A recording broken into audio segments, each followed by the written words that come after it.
He was a cold, disconnected millionaire, famous for his success, feared for his heartlessness. But one day, during a routine charity visit to a rundown orphanage, he sees two little girls standing quietly in the corner, and time freezes. They don't just look familiar. They look exactly like the girl he loved and lost decades ago. But when he asks who they are, he learns something that makes his chest tighten. Their mother is dying, and what she reveals on her deathbed changes his life forever.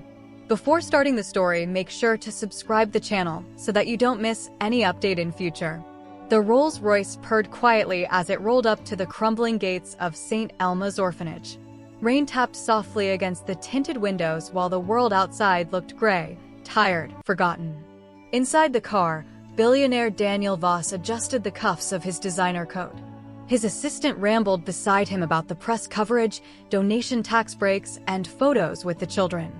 He wasn't listening. He never did. Daniel didn't come here for kindness. He came because his PR team said it would make him more human. The iron gates creaked open. A nun waved politely as the car pulled in. 5 minutes, Daniel muttered.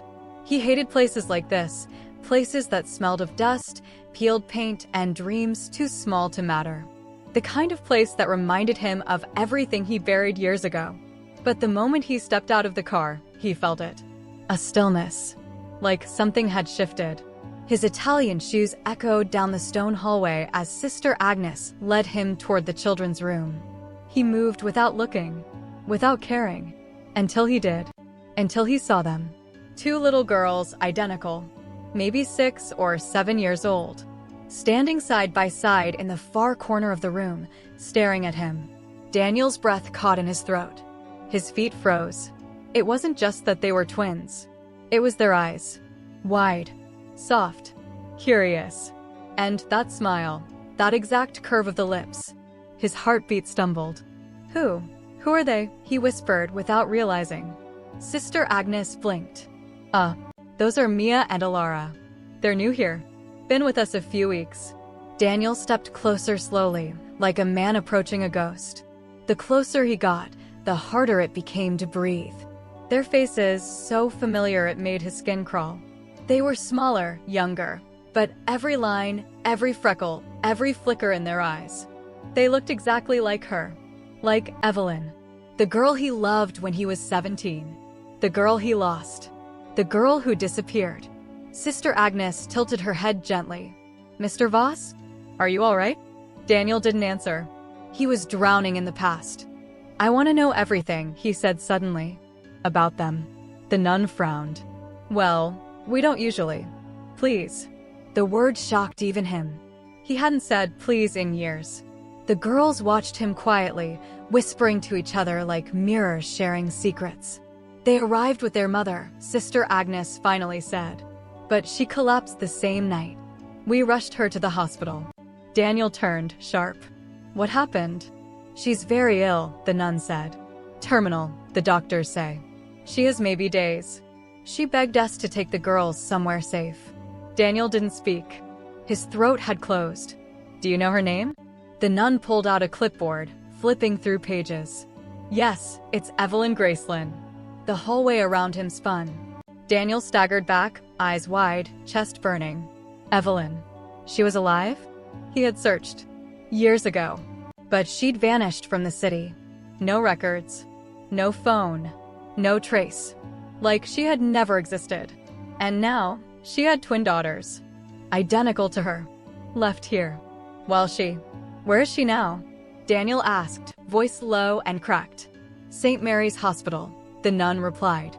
But I warn you, she's not doing well. She may not recognize you after all this time. Daniel didn't answer. He was already walking. Already pulling out his phone, barking for his driver. The rain had started again. He didn't feel it. All he could see were those two girls, reflections of a memory he thought had died. He hadn't believed in fate. But fate just slapped him in the face. 30 minutes later, he stood outside a hospital room, heart racing like it hadn't in years. The nurse gave a quiet nod. She's awake. Barely. But if you want to say something, now's the time. The room was dim.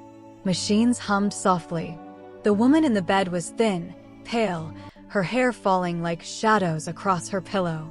But when she opened her eyes, Daniel's knees almost buckled. "Evelyn," he whispered. A flicker. Her eyes twitched toward him. Slowly, carefully. "Daniel?"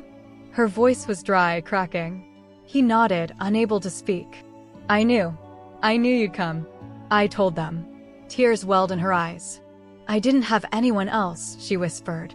"No one but you." Daniel stepped closer, took her frail hand in his. "Why didn't you tell me?" he asked, voice trembling. "All these years." "I was scared," she said. "You were building empires, and I was surviving. I didn't want to pull you down." He closed his eyes. A tear slipped free. "They're yours now," Evelyn whispered. "Promise me you'll protect them." "Mia and Alara?" She nodded. "My wild stars. They're stronger than I ever was." The machines beeped slower. "I'm sorry," she whispered. "For what?" "For not letting you be a father." Her hand trembled in his. "I'll keep them safe," he whispered. "I swear." She smiled, then exhaled softly. The monitor stilled. Daniel sat there, holding her hand, long after the doctors stepped in. He didn't cry. Not then. He didn't even blink. But something in him shattered. And when he walked out of that room, he wasn't the same man anymore. He had come here to play the part of a good man. Now he would have to be one. Because somewhere, down a hallway lined with peeling paint and broken toys, 2 little girls were waiting. And they had no idea their whole life had just changed. Forever. The orphanage looked different now. Not because the paint had peeled more, but because Daniel wasn't the same man who walked in earlier. He stood just beyond the doorway, watching the twins from a distance. Mia was gently braiding Alara's hair while humming a soft tune. Their little legs dangled off the wooden bench, unaware that their world was already shifting beneath them. He wasn't sure how long he'd been standing there. But time moved differently when your heart was breaking in silence. Sister Agnes appeared beside him, her voice gentle. "They've been asking if their mom's coming back today." Daniel closed his eyes. That question burned. He stepped forward slowly. The twins looked up, their big brown eyes locking onto his. This time, he didn't freeze. He crouched in front of them, placing himself at eye level. "Hi," he said softly. "Do you remember me?" Mia nodded. Alara leaned into her sister shyly. "You were the man in the black coat," Mia said. "You looked sad." Daniel blinked. Out of the mouth of a child. He gave them a small smile, one that barely reached his tired eyes. "My name's Daniel." "I'm Mia." "She's Alara," the bolder one replied. He looked at them, really looked this time. So much of Evelyn lived in their eyes. Her fierceness. Her quiet storm. "Alara," he said softly, "you like drawing?" She nodded slowly. "Mom said I'm the better artist." Mia elbowed her playfully. "That's 'cause I'm better at reading." He chuckled. It was the first real sound of warmth that had escaped him in days. But then came the moment he was dreading. He took a breath. "Your mom." He paused, choosing each word like a surgeon. "She's resting now. Somewhere very peaceful." The room went still. Mia stared at him. "Is she coming back?" Daniel's voice cracked. "No, sweetheart. She's not." Alara blinked, confused. Mia didn't move at all. A long silence followed, the kind that only lives between shock and heartbreak. "But she said she'd come get us," Mia whispered. "I know," Daniel said, his throat tight. "But before she went to sleep, she asked me to take care of you. She told me to protect you both." He reached into his coat and pulled something from his inner pocket, a small, worn photo of Evelyn from their teenage years. Smiling, laughing, carefree. "She and we were very close once." Mia stared at the photo. "That's Mom," she said, barely above a whisper. "She looked happy," Alara added. "She was," Daniel nodded. "And she wanted you two to be too." Sister Agnes stepped forward gently, giving the girls a warm smile. "Mr. Voss has offered to take you home with him. But only if you want to go." Mia looked up. "Where's his home?" Daniel knelt lower. "It's a little far from here. There's a garden and a library and a swing in the backyard. I think your mom would have liked it." Alara's lower lip trembled. "Will she know where we are?" "She already knows," Daniel whispered. "She's watching." She's probably smiling right now. The girls didn't respond. They simply got up and hugged him. No tears. No words. Just tiny arms wrapping around a man who didn't know how to breathe anymore. And for the first time in decades, Daniel hugged back. Tightly. Because somehow, in this moment, these two little girls were the only thing holding him together. Later that evening, the drive to the mansion was silent. The twins sat in the back seat, whispering to each other, occasionally glancing out the windows like they were crossing into a new world. Daniel stared ahead, one hand clenched in his lap, the other holding a crumpled note Evelyn had written from the hospital bed. Her final words, "You always ran from love. Now love has found you in two little faces.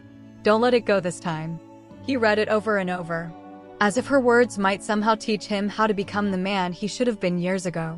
The mansion gates opened slowly. Lights flickered on automatically across the wide estate as the car approached. To the girls, it felt like a castle. To Daniel, it had never felt more like a prison of memories. The butler opened the door. The twins stepped out, clinging to each other. Their eyes wandered in awe, but they didn't smile. Not yet. Daniel turned to the staff. "Prepare the East Wing. Turn the guest library into a playroom.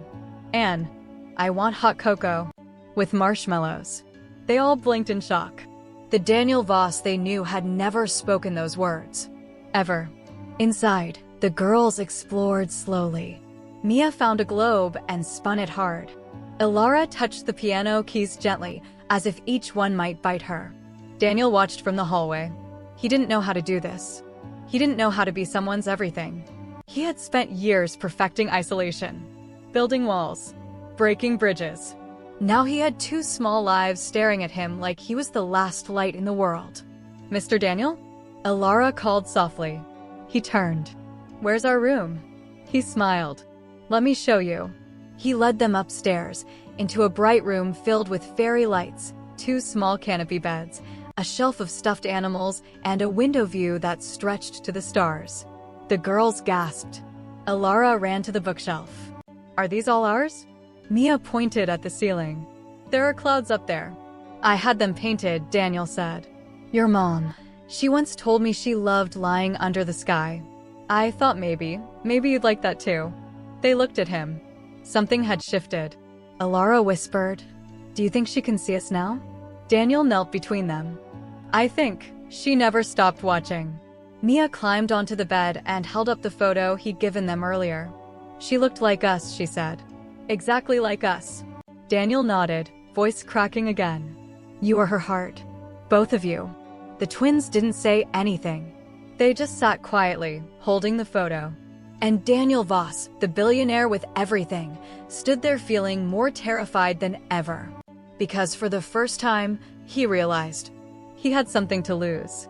Something precious. Something Evelyn had trusted him with. And no amount of wealth could teach him how to keep it safe. It had been 5 days. 5 days since the twins arrived. 5 days since Evelyn took her last breath.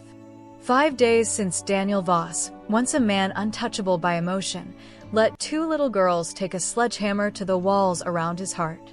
But no matter how many gifts he bought, how many rooms he decorated, how many bedtime stories he read off Google, something was missing.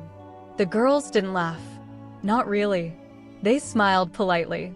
They nodded when spoken to. They even said thank you when a maid served breakfast. But the sparkle, that innocent, careless sparkle children are supposed to have, wasn't there. And it haunted Daniel more than anything else. He watched them from the doorway as they sat cross-legged on the playroom carpet, quietly coloring. Mia drew a big sun with pink clouds. Ilara was scribbling rain. They hadn't touched the new dolls, the talking bear, or the touchscreen painting wall he had installed overnight. Daniel cleared his throat gently. "Would you like to go to the park today?" They looked up. Ilara hesitated. "Is there a swing?" "Yes," Daniel said. 2. Side by side. Mia looked at her sister, then nodded. "Okay." He smiled, a flicker of hope rising. But halfway through the ride there, Ilara whispered something that broke him. "I wonder if Mommy will be swinging too, wherever she is." Mia said nothing, just held her sister's hand tighter. And Daniel realized This wasn't about parks or presents or pancakes shaped like stars. This was about loss. And he couldn't fix that with money. At the park, the twins swung slowly, watching the clouds shift like stories they didn't know how to tell. Daniel sat nearby on a bench, staring blankly ahead, lost in thoughts too big for words. He remembered being their age. Alone. Abandoned. Forgotten. Back when he was just a hungry boy with torn shoes and a dream to never feel small again. He had clawed his way out of the gutter. Built empires. Burned bridges. Became everything the world feared and admired.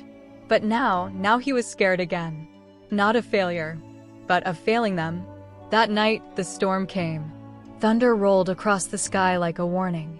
Lightning flashed above the mansion as the rain poured in sheets. Mia and Alara screamed as it cracked overhead. Daniel rushed to their room. They were curled up together under one blanket, wide-eyed, shivering. He sat on the edge of the bed, unsure of what to say. "I used to be afraid of storms too," he said softly. Alara looked at him. "You don't look like you'd be scared of anything." He smiled. "I used to hide in my closet with a flashlight and a sandwich." Mia blinked. "Why a sandwich?" "In case I got hungry," he shrugged. They giggled. Just a little. And that tiny laugh, that brief escape, felt like sunlight breaking through a hurricane. He lay between their beds that night, holding their hands until the thunder died. And somewhere in the silence, Alara whispered, "Will you leave too?" Daniel's heart twisted. "No," he said. "Never. But grown-ups always say that." "I'm not like most grown-ups," he said. "At least. I'm trying not to be." They fell asleep beside him. And Daniel stayed awake all night, watching the ceiling, counting every lightning flash as if each one might strike him for the lies he used to live by. The next morning, he made a decision. He was done pretending to be the man in charge. He was going to be the man they needed. No more assistants handling their meals. No more staff picking out their clothes. No more distance. He canceled every meeting, cleared his calendar, and started learning how to be a father from scratch. He sat with them at breakfast and let them choose the music. He helped them water the garden and got soaked when the hose slipped. He burned pancakes twice and still forced them to eat his crispy masterpieces. But even with all the laughter, the games, the silly moments, something darker was growing in the background. Because Daniel hadn't told them the full truth. Not yet. Not about their real father. Not about the letter Evelyn had left behind. Not about the secret she whispered just before her final breath. He wasn't sure if they were ready. Or if he was. But fate didn't wait for readiness. It just knocked. Hard. That evening, while cleaning out Evelyn's hospital bag, Daniel found it. A sealed envelope with shaky handwriting. "To my girls, when they're ready." Inside was a letter. And a photo. Not of Evelyn, but of a man. Dark hair. Sharp jaw. Kind eyes. Wearing a military badge. The back of the photo read, "James Alder, their real father. Killed in action before they were born. Tell them one day, when they're strong." Daniel sat frozen. His hands trembled. He had thought, maybe. But no. They weren't his by blood. They were hers. And now, his by choice. He could walk away. No one would stop him. The will hadn't named him. No legal bindings. Just a dying woman's wish. But the memory of their tiny hands gripping his during the storm. The way Alara looked up at him like he was her anchor. The half-giggle Mia gave when he burned the pancakes. It all rushed back. And Daniel knew. This wasn't a question of blood. This was a question of heart. Of promises. Of a second chance at a family he never thought he'd have. And if he didn't fight for it now, he'd lose the only thing that ever really mattered. He walked to the twins' room, watched them sleep, tangled in their blankets, safe for now, and whispered into the dark, "I may not be a real father, but I swear on everything I have, I'll spend the rest of my life being the one you deserve." Spring arrived like a quiet promise. The garden at the mansion bloomed, and the air smelled of lavender and warm earth. But inside, the echoes of grief still whispered through the hallways. Daniel Voss sat in his study, holding the photo of James Alder, the man Evelyn had loved. The man who never got to meet the daughters who carried his eyes. He'd read the letter Evelyn left for the girls 100 times. He'd memorized every curve of her handwriting, every tear-stained word. They are light and fire, Daniel. Don't let them dim in a world that forgets to care. Don't let them forget who they are. He knew what he had to do, but it still hurt, because loving them meant not lying to them, even if the truth pulled pieces from his own heart. Later that evening, the twins were curled on the living room floor in matching pajamas. They were giggling over a jigsaw puzzle Daniel couldn't make sense of even if his life depended on it. "Almost done," Mia announced. "No, that one goes here," Alara corrected, pointing at the wrong corner. Daniel laughed. "Or maybe you're both wrong." They looked up, eyes gleaming with challenge. "Wanna bet?" Mia grinned. "No," Daniel chuckled. "I've learned not to bet against the two of you." He took a breath, suddenly serious. "There's something I need to show you." He pulled out the envelope. Their mother's handwriting still soft on the front. "To my girls, when they're ready." Alara's smile faded. Mia sat straighter. He passed the letter gently between them. "I think you're ready." The room fell quiet as they unfolded the paper. Daniel didn't speak. He let Evelyn's words carry what his heart couldn't.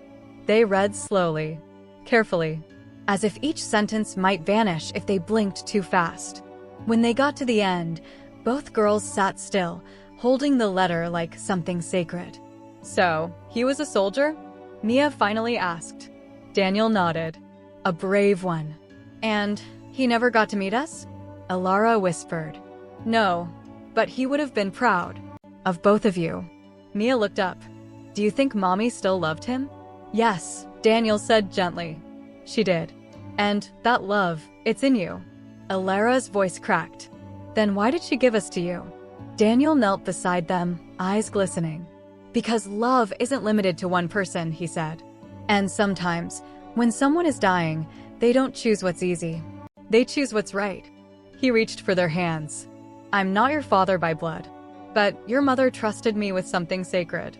And I don't want to replace anyone. I just want to be here. If you'll let me." The girls didn't speak right away. Then Alara climbed into his arms, followed by Mia. They held him tight. No questions. No conditions. Just the kind of trust that can't be bought, only earned. Daniel didn't cry. Not yet. But something inside him softened. Melted. Finally, healed. The next day, he took them somewhere he hadn't gone in decades. Back to where he and Evelyn had grown up. It was a small coastal town. Simple. Worn. They walked along the old boardwalk, where rusty swings squeaked in the breeze. "That's where your mom used to read for hours," Daniel said, pointing at a sun-faded bench. "And that corner store, she used to steal candy from there." "Mom stole candy?" Mia gasped. "Only the red licorice," he grinned. She had taste. They laughed, and it echoed across the waves. Then he brought them to the cemetery. Evelyn's grave sat under a weeping willow, freshly carved. The girls laid wildflowers on the stone. Daniel stepped back, letting them have the moment. He didn't interrupt their silence. He didn't try to fix their tears. He just stood still, present, real. Later that night, as they returned home, something had changed. Not on the outside, but in the air between them. It felt lighter, warmer, more whole. Weeks passed. Daniel learned how to do hair. Not well, but with effort. He read bedtime stories, and then got asked to read them again. He danced in the kitchen while pancakes burned, and this time, the twins demanded extra crispy. But the true shift came quietly. One morning, as Daniel sat in the garden reading a book, he heard footsteps. Tiny ones. Mia peeked around the corner. Hey, he smiled. "We made you something." Alara ran up and handed him a folded piece of paper. Inside was a drawing, stick figures, stars, and hearts. 3 people, holding hands, smiling. Underneath, in big block letters, "Our family." Daniel didn't speak. He couldn't. He just pulled them close, heart pounding with something he hadn't felt in decades. Peace. He framed that drawing, hung it in his office, right above where he used to keep a portrait of his company's first skyscraper. Because now, this was his greatest achievement. Not the money, not the empire, Not the titles, but the simple, sacred honor of being someone's home. Months later, as he tucked the girls into bed, Ilara looked at him sleepily. "Can I still call you Mr. Daniel?" He smiled. "You can call me whatever you like." Mia yawned. "What about Dad?" He froze. His breath caught. Then he whispered, "Only if you mean it."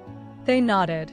And that night, for the first time in his life, Daniel Voss fell asleep not alone, not cold, not haunted, but whole. Because sometimes, fate doesn't give you the family you expect. It gives you the one you're strong enough to fight for. And, if you're lucky, the one strong enough to love you back. True family isn't defined by blood, but by love, sacrifice, and commitment. In this story, the millionaire learns that genuine connections are chosen and nurtured through compassion and understanding. Even when faced with loss, opening your heart to others can heal old wounds and create a home where trust and care thrive. Ultimately, the true measure of a family lies not in genetic ties, but in the willingness to fight for each other and to build a future together with unwavering support.